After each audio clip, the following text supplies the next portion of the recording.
Eventually ending up in the hands of extremists? Is it a consequence that the U.S. is willing to accept in order to prop up rebel forces in Syria? As it's an ongoing investigation, I just don't have a comment on that report. It's not the only red flag out there. Hi, there was a joint Al Jazeera New York Times report, rather I should say New York Times Al Jazeera report, alleging that some members of the Jordanian intelligence structure may have taken weapons intended for rebels fighting against the Assad regime and sold those weapons on the black market. What is this building's reaction?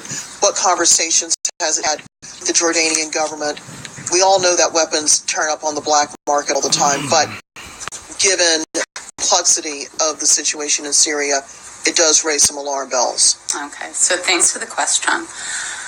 We have no comment on that report. There is an ongoing investigation. The United States remains committed to Jordan's security and stability, and we're proud to stand side by side with Jordan in the global counter-ISIL coalition. But on that particular report, there's an ongoing investigation. I just can't speak to it, Roz. The CIA does not comment either on its covert transfers of weapons, and yet it is a U.S. government policy. Who else should we ask about this? As I said, I have no comment on that. More of a policy. With these weapons potentially ending up in the hands of extremists, is it a consequence that the U.S. is willing to accept in order to prop up rebel forces in Syria? As it's an ongoing investigation, I just don't have a comment on that report. It's a policy. It's not the only red flag out there. For example, last September, the Pentagon acknowledged that the Syrian rebels that it trained gave at least a quarter of their weapons cache to al-Nusra. How many red flags do there have to be for the U.S. to stop arming rebels? So we're going to leave it where I left it. Matt, you had a question? Yeah, who's doing the investigation? It's actually an interagency investigation, but the State Department is contributing to it. So what are the other agencies involved? Yeah, I can't speak to all the different agencies, but it's multiple U.S. agencies. We're contributing information. Well, she does raise a good point. Hold on, just one thing. The White House was just asked about this in their briefing, right? I believe they were. Yeah. You know what they did?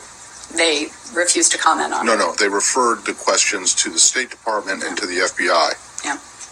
So, and on this, I'm saying there's an ongoing investigation. But you won't even say who's doing the investigation? It's my understanding it's interagency, it's multiple government aid. I don't have a rundown of who exactly. If I have anything more, we'll come back to you on that. I'm going to hold my breath. 1 second. How long should I hold it? Probably not until the end of the briefing. Say it. I wanted to ask you, there were also allegations that these weapons were actually used to kill American trainers and so on in Jordan. Can you comment on that? As it's ongoing, I really can't say it. I'm sorry. Okay. Roz? She was touching on a really good point. Yeah.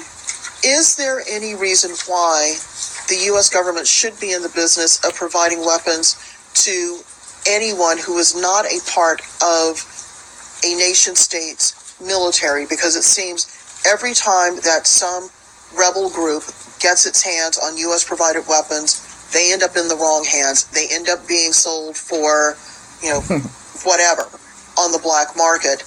Is this something that U.S. foreign policy and military policy really should even be considering? I know you'd like a comment on it, Roz. I just can't at this point. If we have more that I can offer on it, we certainly will. But just in general terms, is this just really a good idea? Say it.